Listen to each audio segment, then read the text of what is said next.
In section 2, we're going to talk about solving systems of equations by substitution and elimination. So as we saw in section 1, the solution to a system of linear equations is the intersection of the two lines, which we solved by graphing. And in this section, we'll talk about how to solve systems of equations algebraically without the use of a graph. So we're trying to find our ordered pair that works in all of our equations. There are two methods to solve a system of equations algebraically. The first one is substitution. So it's really a four-step process. Step 1, you don't always have to do. So step 1 is to solve one of the equations for one of the variables. So that means that one of your equations has to be in y equals mx plus b form. They can both be in that form, but one of them has to be in that form. You could also technically do x equals. It doesn't have to be y equals. It could also be x equals. What you're then going to do is substitute that expression where you got x equals or y equals in for that variable into your other equation. And then that new equation you have now only has one variable where you'll solve. Then you'll take that value and plug it into one of the original two equations to solve for your other variable. I know by talking about the steps, it can sound a little bit confusing, so I'm going to go over some examples. So the first example is we have y equals negative 3x plus 4 and y equals 3x minus 2.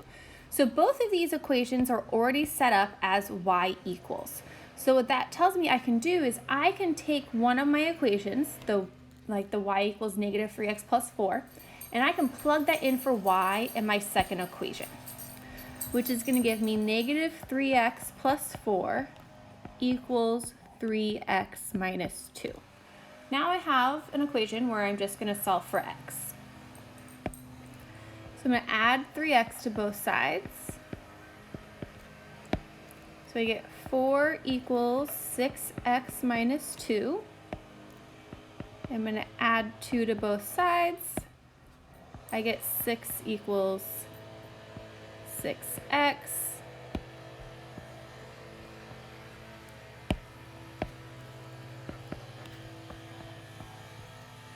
And my last step, I'm going to divide both sides by 6.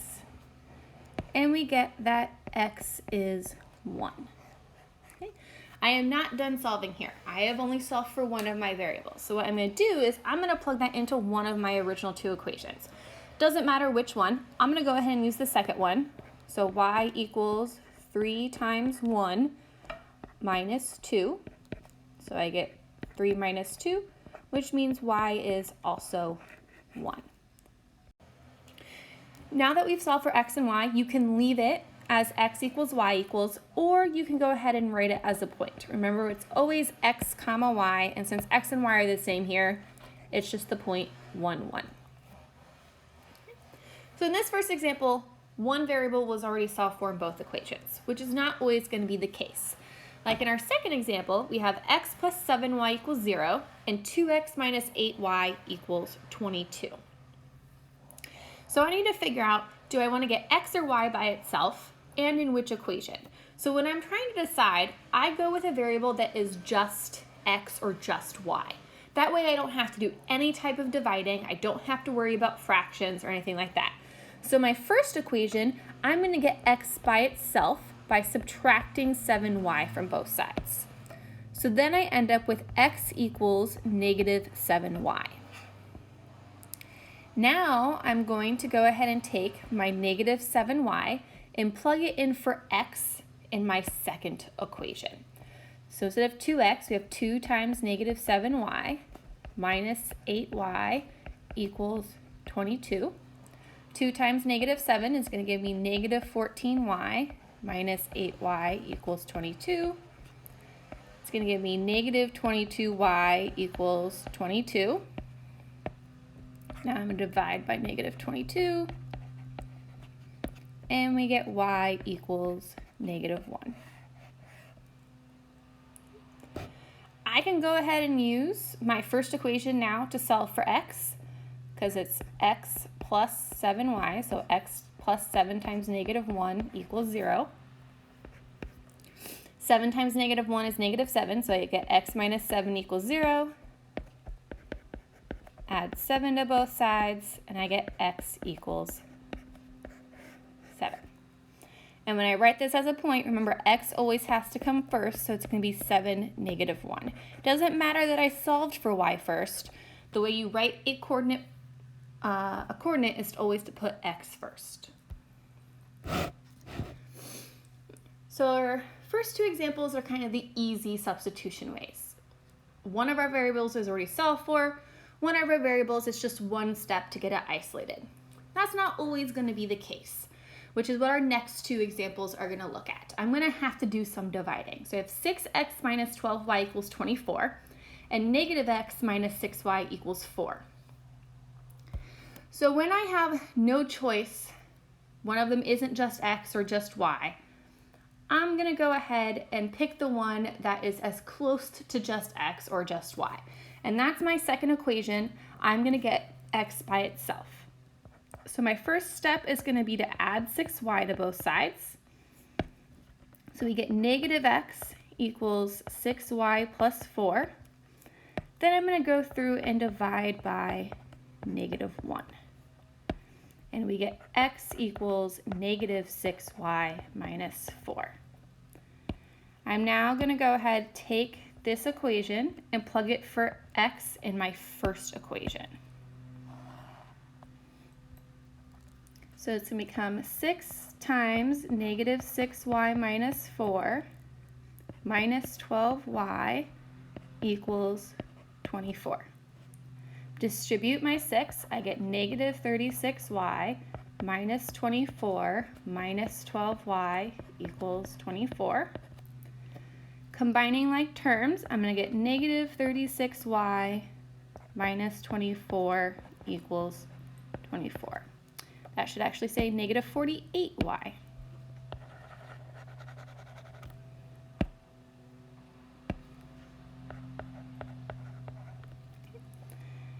Now I'm going to add 24 to both sides. I'm going to get negative 48y equals 48. Divide both sides by negative 48. And we get y equals negative 1.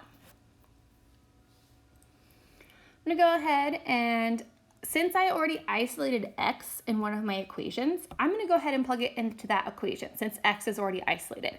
So x equals negative 6 times negative 1 minus 4, which is going to be 6 minus 4, so that gives me that x is 2, which if I write it as a point, is 2, 1.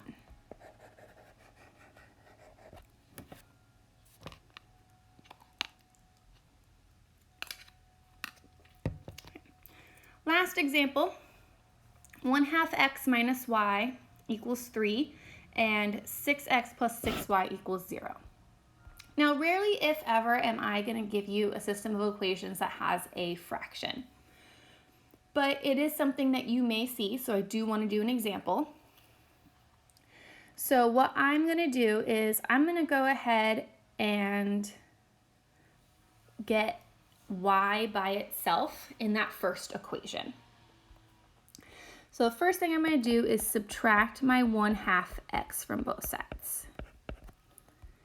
And we're going to get negative y equals negative 1/2 x plus 3.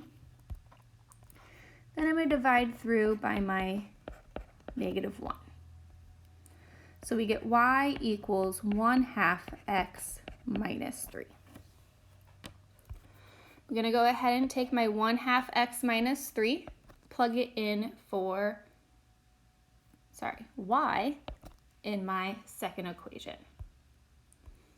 So I'm going to get 6x plus 6 times 1/2 x minus 3 equals 0. I'm going to distribute my 6 in my parentheses. 6 times 1/2 is 3, so I get 3x, then minus 18 equals 0. Combining like terms, I get 9x minus 18 equals 0. Now I'm going to add 18 to both sides. I'm going to get 9x equals 18. Divide both sides by 9. And I'm going to get that x is 2. Okay. Going ahead and plugging this back in to that isolated equation, y equals 1/2 times 2 minus 3. Half of 2 is 1, so I get 1 minus 3, which means y is -2. So 2 comma -2 is my solution written as a point.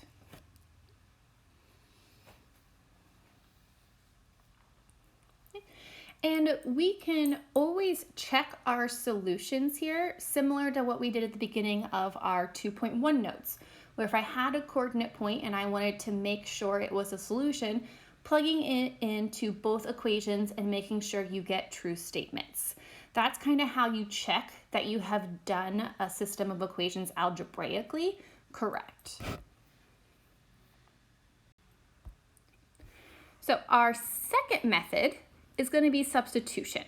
So when we saw those fractions in the last problem, I went ahead and used substitution. But we kind of want to avoid fractions. So in this case, a new method is to use elimination. So in an elimination, both equations have to be written in what we call standard form, which is ax plus by equals c. So that means is x and y have to be on the same side of the equation and your constant has to be on the other. Very common for a system of equations to already be set up in standard form. So sometimes step 1 is unnecessary. What you're going to do in step 2 is you are going to multiply one or both equations by a non-zero number so that the coefficient of one variable in one equation is the opposite of the coefficient in the second equation. What this means is you want one of your variables, x or y, you want the number in front to be the same in both equations, but one of them is positive and one of them is negative. That way, when we move to step 3, we add the equations together and that variable will cancel. It will eliminate. And now you only have one variable left that you'll solve for. Once you solve for that variable, you plug it into one of the original 2 equations to solve for the second variable. Again, similar to substitution, the instructions can seem kind of confusing, so we're going to go ahead and do some examples. So our first system is 4x minus 3y equals 4 and 2x plus y equals -8. So when I'm trying to decide which variable to eliminate, I'm trying to figure out which one can I eliminate with the least amount of multiplying. Is there a variable I can eliminate by only multiplying one equation? And if so, can I eliminate that variable without multiplying by a negative? I find a lot of mistakes happen if you have to eliminate a variable that already has the same sign. So I'm looking for easy variable to eliminate, but already with opposite signs. So my x's, I have a 4x and a 2x. I could easily make that 2x a 4x, but they don't already have opposite signs. So that would mean multiplying by a negative. Whereas I look at my y's, I have a -3y and a +1y. So they already have opposite signs, and I can easily make a 1y a 3y. And the way we're going to do that is multiplying our second equation by 3. So we're going to rewrite our first equation. We're not going to change it. 4x minus 3y equals 4. Our second equation, I'm going to multiply everything by 3. So we're going to get 6x plus 3y equals -24. I haven't actually changed the equation since I multiplied everything by the same thing. Now we're going to go ahead and we're going to add these equations together. And when I add them together, my y's are going to cancel. 4x plus 6x gives me 10x. 4 plus -24 gives me -20. Now we're going to divide both sides by 10. and we get that x is -2. Now I'm going to go back in, plug it into one of the original two equations to solve for y. I'm going to go ahead and choose the second equation since y is just y. So 2 times 2 plus y equals -8. 4 plus y equals -8. Subtract 4 from both sides. We get that y is -12. So as a point, that is -2, -12.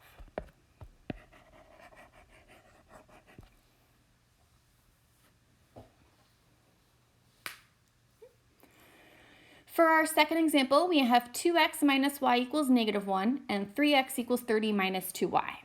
So this one I have to do my step 1, which is get my variables on the same side. So I'm going to add 2y to both sides. So now I still have 2x minus y equals -1, but now I have 3x plus 2y equals 30. So I'm looking at the variable I want to eliminate. I don't want to eliminate x here because I can't make 2 a 3 or 3 a 2. So I would have to multiply both equations to eliminate x. And if I look at my y's, they already have opposite signs, negative and positive, and I can go ahead and multiply that first equation by 2, and I will have the same coefficient. So we get 4x minus 2y equals -2, and then 3x plus 2y equals 30. Add our equations together. Our y's are going to cancel. We get 7x equals 28. Divide both sides by 7. We get that x equals 4. When it comes to the equation I'm going to plug that into, I'm going to go ahead and plug it into my second equation.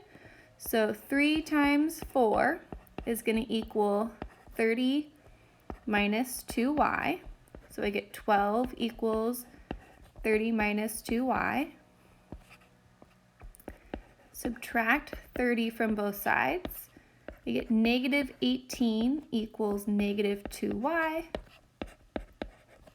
Divide both sides by -2, and y equals 9. So I get the point 4, 9.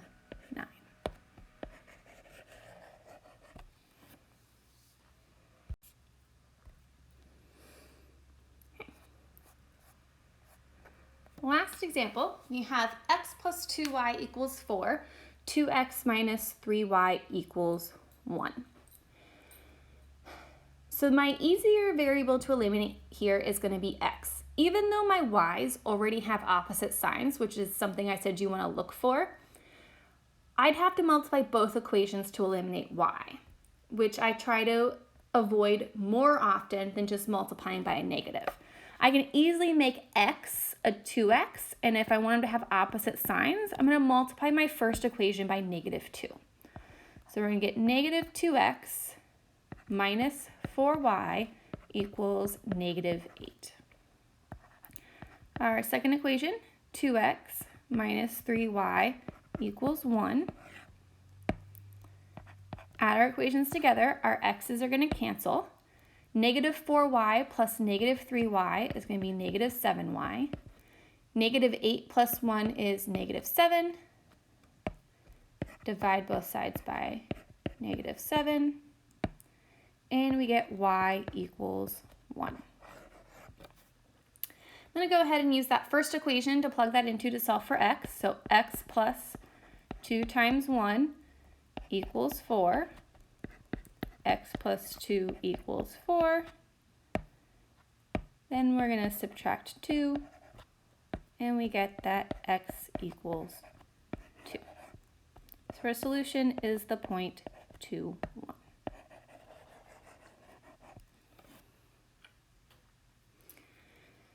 So far, we have talked about how to use substitution and elimination in order to get our one solution. But as we found out when we were graphing, there are two other solutions when you're solving a system of equations. There's no solution and there's infinitely many solutions. And there is a way to determine that algebraically as well. And that's what I'm going to go over for the last part of the notes. So if a system of equations has no solution, so it's very, very similar to what happened if a linear equation had no solution. So if you remember back to when we were solving linear equations, I said our variable was going to cancel and we were left with an untrue statement. So in a system of equations, the way that happens is both variables cancel. So that would mean x and y. And you are left with an untrue statement. So for example, you could be left with 0 equals 4, which is not true. So that's when you know it's no solution. Very similar to before. For infinitely many solutions,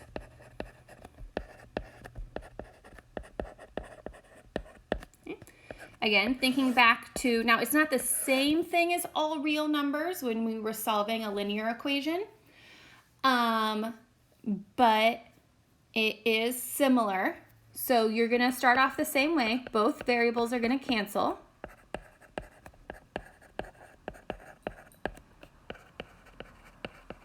So again, x and y. And this time you are left with a true statement.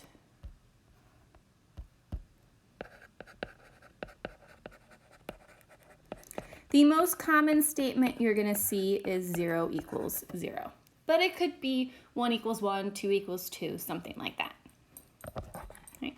So both very, very similar to what we saw when we were solving just single linear equations for a system of equations when it comes to no solution and infinitely many solutions. Let me know if you have any questions about substitution or elimination.